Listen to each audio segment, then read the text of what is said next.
Lunch and dinner for you এর পক্ষ থেকে সকলকে জানাই স্বাগত। আজকের রেসিপি সুজির উপমা অথবা ঝাল সুজি।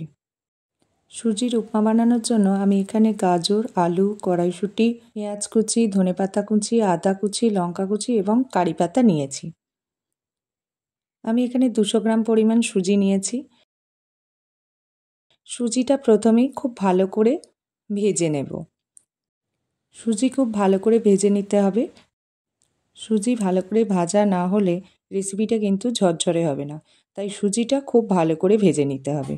সুজি খুব ভালো করে ভাজা হয়ে গেছে। এবার আমি আলু, গাজর আর মটরশুঁটিগুলোকে হালকা ভাপিয়ে নেব। আপনারা নাও ভাপিয়ে নিয়ে ডাইরেক্ট তেলে ভাজতে পারেন, সেক্ষেত্রে তেলটা একটু বেশি লাগবে।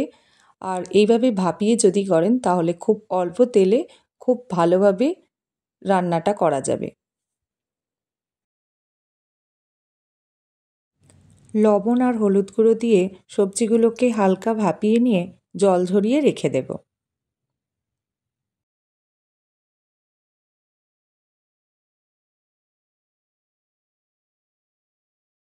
এবার কড়াইতে সাদা তেল দিয়ে দিচ্ছি 1 চামচ পরিমাণ ঘি।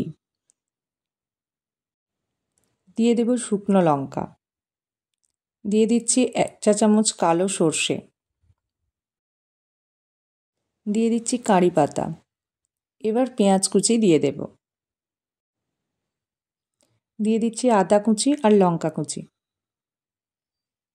পেঁয়াজটা হালকা ভাজা হলে দিয়ে দেব আগে থেকে সিদ্ধ করে রাখা সবজিগুলো।